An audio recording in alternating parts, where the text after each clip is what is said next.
باب ہے عورت کا صدقہ کرنا خاوند کے مال سے۔ پہلی فصل ہے 1947 نمبر روایت ہے۔ عائشہ رضی اللہ تعالیٰ عنہ فرماتی ہیں نبی کریم صلی اللہ علیہ وسلم نے ارشاد فرمایا، جب عورت اپنے گھر کے کھانے سے خرچ کرتی ہے اور غیر مفسدۃ، اور وہ اس کے اندر صدقہ کرنے میں اسراف نہیں کرتی، فساد بپا نہیں کرتی، یعنی مقصود و مطلوب گھر کی بربادی نہیں ہوتا، تو فرمایا کان لہا اجرہا بما انفقت، جو وہ خرچ کرتی ہے اللہ تعالیٰ اس عورت کو بھی اس کا اجر و ثواب عطا فرماتا ہے، اور خامند کے لیے بھی اس کا اجر ہے جو اس نے کمایا، اور پکانے والے کے لیے بھی اتنا ہی اجر ہے۔ فرمایا کسی کے اجر سے کچھ بھی کم نہیں کیا جاتا، ہر ایک کو ان کی لمٹ کے مطابق ان کا اجر و ثواب ہے۔ اچھا، عربوں کی عادت تھی کہ وہ اپنی بیویوں کو حکم دیتے تھے اور خادمین کو کہ اگر کوئی مہمان ہمارے بعد بھی آئیں ان کی مہمان نوازی کرنا، سائل کو، مسکین کو، پڑوسی کو کھانا کھلانا۔ تو یہ آقا کریم علیہ السلام نے اس پر ان کو سراہا کہ بیویاں بھی پھر آگے گھر میں بخل نہ کریں، اگر مردوں نے اجازت دی ہے تو وہ بھی اللہ کی راہ میں خرچ کریں، غریبوں کو، مہمانوں کو دیں، اللہ ان کو بھی ثواب دے گا۔ 1948 نمبر روایت ہے، حضرت ابو ہریرہ رضی اللہ تعالیٰ عنہ فرماتے ہیں نبی صلی اللہ علیہ وسلم نے ارشاد فرمایا، جب عورت خرچ کرتی ہے مال کی کمائی سے اس کی اجازت کے بغیر تو اس کو آدھا اجر ہے۔ یعنی یہاں پہ اجازت کے بغیر کا مطلب یہ ہے کہ خاتون کو پتہ ہو اگر میں خرچ کر دوں گی، خامند کو پتہ چلے گا تو وہ راضی ہوگا، ناراض نہیں ہوگا، لیکن اس سے اجازت نہیں لی، نارمل روٹین میں پیسے پڑے تھے گھر میں اٹھا کسی فقیر کو دے دیے، خرچ کر دیا، اس کو نصف اجر کیوں ملا کہ مال کو کمایا مرد نے، مال کمایا اور مرد نے اس کا تھا، خاتون نے صرف اس کو اٹھا کے دیا، اٹھا کے دینے پر بھی اس کو نصف اجر ملے گا۔ متفق علیہ روایت۔ 1939 نمبر روایت، حضرت ابو موسیٰ اشعری رضی اللہ تعالیٰ عنہ فرماتے ہیں نبی کریم صلی اللہ علیہ وسلم نے ارشاد فرمایا، مسلمان خازن امین وہ جو دے جس کا اس کو حکم دیا گیا ہے، اور پورا پورا دے، موفراً اسی کی تاکید ہے، خوش دلی سے دے، اور فرمایا اسی کو دے جس کو حکم دیا گیا ہے۔ مثلاً کوئی بندہ ہے، اس کو خادم ہے، نوکر ہے، روٹیاں پکاتا ہے، اس کو کہا دربان ہے، وہ کسی ڈیوٹی پہ ہے، اس کو جو کہا اتنا دے، اسی کو دے، حق دے، پورا پورا دے، خوش دلی سے دے۔ اور فرمایا احد المتصدقین، دو صدقہ کرنے والوں میں سے ایک اس کو بھی لکھا جاتا ہے، یعنی ایک بندہ ہے اس کو پیسے دیے کہ جاؤ فلاں جگہ پہ دے آؤ، وہ لے کے جائے، خوش دلی سے جائے اور اسی طرف جائے جس طرف بھیجا ہے، اور ان کو پورا پورا دے، اچھے طریقے سے دے، تو فرمایا اللہ تعالیٰ اس کو بھی صدقہ کرنے کا اجر دیتا ہے، تو جتنا مال لے کے گیا اللہ تعالیٰ اس میں سے اس کو بھی اجر عطا فرمائیں گے۔ 1950 نمبر روایت ہے، حضرت عائشہ رضی اللہ تعالیٰ عنہ فرماتی ہیں کہ ایک بندہ نبی کریم صلی اللہ علیہ وسلم کی بارگاہ میں آ کر کہنے لگا، میری والدہ اچانک فوت ہو گئی ہیں، مجھے گمان ہے اگر وہ کو بات کرتی تو صدقے کا کہتی، تو کیا اس کو اجر پہنچے گا اگر میں آج یہاں صدقہ کر دوں اس کی طرف سے؟ فرمایا ہاں پہنچے گا۔ تو اسی طرح مرحومین جو فوت ہو جائیں ان کی طرف سے صدقہ کرنا، کسی غریب کو کھانا کھلانا، کسی کو کپڑا پہنانا، یہ واٹر کی کولر لگوا دیتے ہیں یا فلٹریشن پلانٹ لگا دیتے ہیں، یا کسی کے نام کا مسافر خانہ، غریب خانہ، لنگر خانہ قائم کر دینا، ٹھیک ہے، دیگیں تقسیم کر دینا غرباء میں، یہ ہر طرح کا صدقہ ہو، ایون کہ آپ کوئی دعا پڑھ کے اس کو ثواب پہنچائیں، وہ بھی اللہ تعالیٰ اس کو اس کا اجر عطا فرماتے ہیں۔ اس کے اوپر 1400 سال کے ائمہ کا اتفاق ہے، وہ اجماع امت ہے، اور صریح حدیث نبی صلی اللہ علیہ وسلم کی موجود ہے۔ دوسری فصل ہے 1951 نمبر روایت، حضرت ابو امامہ فرماتے ہیں میں نے آقا کریم صلی اللہ علیہ وسلم کو حجۃ الوداع کے خطبہ میں ارشاد فرماتے ہوئے سنا، آپ نے فرمایا کوئی خاتون اپنے خامند کے گھر میں سے اس کی اجازت کے بغیر چیزیں خرچ نہ کرے، یعنی یہ نہیں ہے کہ خامند کے گھر میں گئی تو سونا اٹھا کے دے دیا فقیر کو اپنا زیور، تو خامند سنے گا، ناراض ہوگا نا۔ عرض کی گئی یا رسول اللہ کھانا بھی نہیں؟ فرمائے تو ہمارے اموال میں سے افضل ہے، یعنی جب خامند ناراض ہو اس وقت وہ نہ دے۔ امام ترمذی نے اسے روایت کیا۔ 1952 نمبر روایت، حضرت سعد رضی اللہ عنہ فرماتے ہیں جب نبی صلی اللہ علیہ وسلم نے خواتین سے بیعت لی تو ایک خاتون، عظیم خاتون کھڑی ہوئی، جلیلت ان کے دو معنی ہیں، ایک تو معنی اس کا قد بڑا لمبا تھا، دوسرا معنی ہے وہ یعنی سرداروں کی بچی تھی، یعنی عظیم قدر و شان والی لڑکی، عورت کھڑی ہوئی، گویا کہ قبیلہ مضر کی خواتین میں سے تھی۔ عرض کرنے لگی اللہ کے نبی بے شک ہم تو اپنے آباء و اجداد پر بوجھ ہیں، اپنے باپوں پر، بیٹوں پر، خامدوں پر بوجھ ہیں، یعنی یہ کما کر لاتے ہیں، یعنی شکایت اس نے انداز میں عرض کی، ہمارے لیے ان کے مالوں میں سے کتنا لینا حلال ہے، ہمیں تو دیتے ہی نہیں ہیں اور ہمیں تو یہ بوجھ سمجھتے ہیں۔ تو حضور نے فرمایا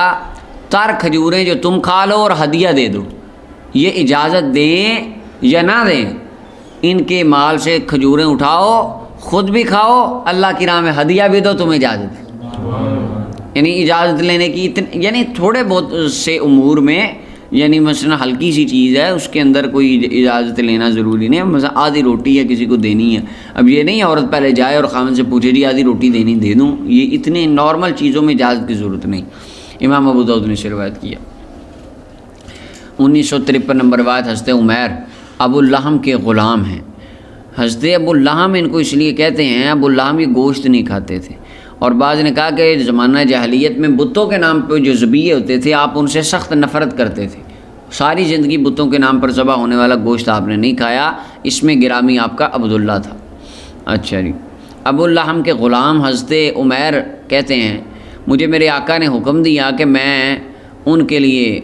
گوشت سکھاؤں، میرے پاس ایک مسکین آیا تو میں نے اس کو وہ کھلا دیا، گوشت جو ان کے لیے میں پکا رہا تھا سکھا رہا تھا میں نے ان کو کھلا دیا۔ میرے آقا کو یہ پتہ چل گیا، انہوں نے مجھے مارا، میری پینٹی لگائی، میں نبی کریم صلی اللہ علیہ وسلم کی بارگاہ میں حاضر ہوا، میں نے یہ بتایا حضور کو، حضور میں ان کے لیے گوشت تیار کر رہا تھا تو ایک مسکین آیا، میں نے اسے کھلا دیا، تو انہوں نے مجھے مارا۔ حضور نے ان کو بلایا، فرمایا کیوں مارا ہے تو نے؟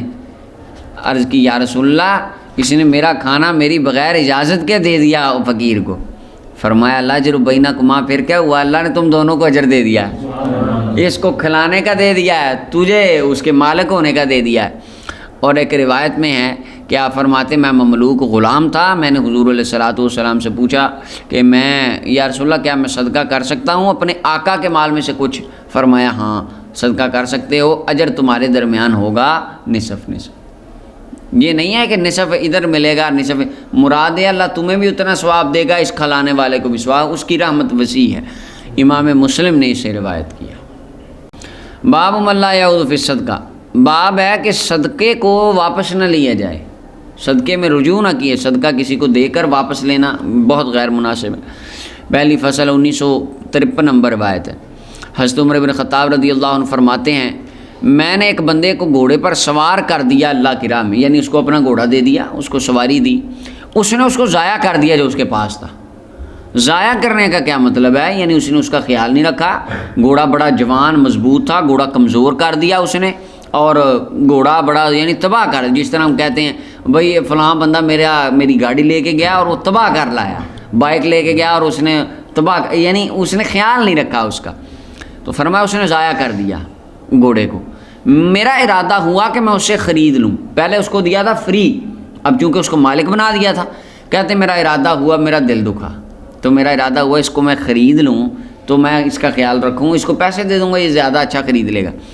وَظَنَنْتُ أَنَّهُ يَبِيعُهُ بِرُخْصٍ، اور مجھے گمان ہوا کہ وہ مجھے ذرا کم دام پہ بیچے گا، کیونکہ میں نے اس کو تحفہ دیا ہوا ہے۔ دیکھیں نا، میں آپ کو ایک چیز تحفہ دیتا ہوں، فری دے دیتا ہوں، بعد میں کہتا ہوں یار یہ مجھے پیسوں کی بیچ دو، اگر مارکیٹ میں اس کی قیمت 35,000 ہے تو آپ مجھے وہ 25 کی دے دیں گے، کیونکہ میں نے فری دیا، آپ آٹومیٹکلی آپ حیا کریں گے اس چیز کا کہ یار اس بندے نے تو دی تھی۔ تو فرماتے ہیں مجھے یہ گمان آیا، خیال آیا کہ یہ تھوڑا سا کم لو قیمت میں دے گا۔ میں نے آقا کریم صلی اللہ علیہ وسلم سے پوچھا، آپ نے ارشاد فرمایا نہ خریدنا اس کو۔ فرمایا عمر اپنے صدقہ کو واپس نہ لینا، صدقہ میں اعادہ نہ کرنا، اگرچہ وہ تجھے 1 درہم کا ہی کیوں نہ دے دے، اگر وہ 1 درہم کے بدلے بھی تجھے اپنا اونٹ دے، وہ گھوڑا دے، فرمایا نہ لینا۔ اچھا جی، اور یہ علماء کرام، بعض علماء اس طرف گئے ہیں، کہتے ہیں صدقہ واپس خریدنا حرام ہے، لیکن بعض ملا لکاری فرماتے ہیں اکثر علماء جمہور کا یہی ہے کہ مکروہ تنزیہی ہے، مناسب نہیں ہے۔ اچھا جی، فرمایا اگرچہ 1 درہم کا دے واپس نہ لینا۔ فَإِنَّ الْعَائِدَ فِي صَدْقَتِهِ، صدقہ کو واپس لینے والا، وہ اس کی مثال ایک بندہ وہ صدقہ دیتا ہے اور پھر بعد میں دوبارہ کہتا ہے لاؤ جی واپس دو، میں نے نہیں صدقہ دینا تمہیں، یعنی احسان، اس سے اگلے بندے کی دل آزاری بھی کتنی ہے، اگلے کا دل بھی کتنا ٹوٹتا ہے، اور اس کی تذلیل بھی ہے، اور پھر اس کے اندر کتنی بے شرمی والی بات بھی ہے۔ تو پھر آگے الگ فرمان، یہ ایک بات تنبیہاً ساری امت کو ارشاد فرما دی، فرمایا صدقہ کے اندر واپسی رجوع کرنے والا بندہ اس کتے کی طرح ہے جو اپنی قے کو دوبارہ نگل لے، پہلے خود ہی قے کرے اور دوبارہ اس کو نگل لے۔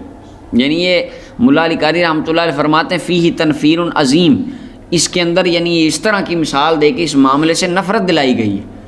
کہ تمہیں یعنی اس طرح کا تم دیکھو کہ کتا اتنی غلیظ حرکت کر رہا، کتنی نفرت آتی دل کو۔ فرمائے یہ کام اسی طرح نفرت والا ہے، اس سے بھی اتنی نفرت کرو، مفہوم یہ ہے۔ اچھا جی، اور ایک روایت میں ہے اپنے صدقہ میں رجوع نہ کرو، فإن العائد فی صدقہ ہی فی صدقتہ کالعائد فی کہی، صدقہ واپس لینے والا اسی طرح ہے جیسے کہ واپس نکلنے والا ہے، متفق علیہ روایت۔ 1955 نمبر روایت ہے، حضرت برائدہ اسلمی رضی اللہ عنہ فرماتے ہیں میں نبی کریم صلی اللہ علیہ وسلم کی بارگاہ میں بیٹھا تھا، اچانک خاتون آئی، عرض کرنے لگی یا رسول اللہ میں نے اپنی ماں پر ایک لونڈی صدقہ کی ہے، اماں میری فوت ہو گئی۔ اب کیا مطلب، ماں کو لونڈی صدقہ تحفے میں دی تھی، صدقہ کر دی تھی، صدقہ نافلہ، تو ماں فوت ہو گئی، اب وہ ہی لونڈی بطور وراثت اب دوبارہ میرے پاس آ گئی، یعنی صدقہ میرے پاس دوبارہ آ گیا۔ فرمایا واجب اجرو کی، تیرا اجر ثابت ہو گیا اللہ کی بارگاہ، اجر تجھے مل جائے گا۔ اور آقا کریم علیہ السلام نے اور فرمایا اللہ تعالیٰ نے اس کو بطور میراث تجھ پر لوٹا دیا ہے، واپس آ گئی۔ عرض کرنے اچھا اب یہاں پہ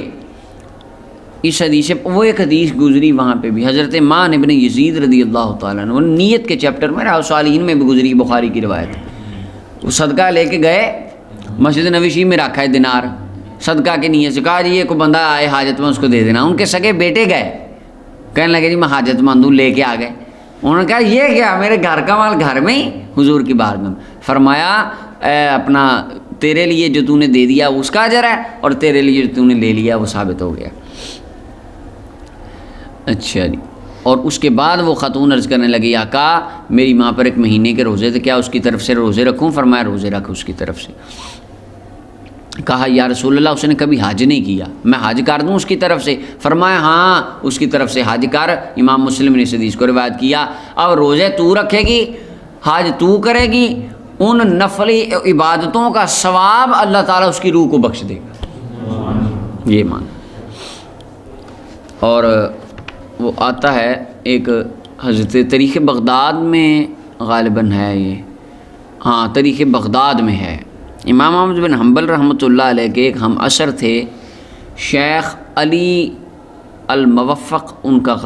غالباً نام تھا، محمد علی شیخ علی غالباً ان کا نام تھا، واللہ عالم بالصواب، الموفق ان کا آتا ہے، توفیق بخشا ہوا۔ ان کے بارے میں ہے کہ انہوں نے زندگی میں ایک حج کیا تھا فرضی، بس اس کے علاوہ انہوں نے 33 حج کیے یا اس سے زیادہ کیے، اب ایگزیکٹ اس کا جو تھا وہ میرے ذہن میں نہیں ہے۔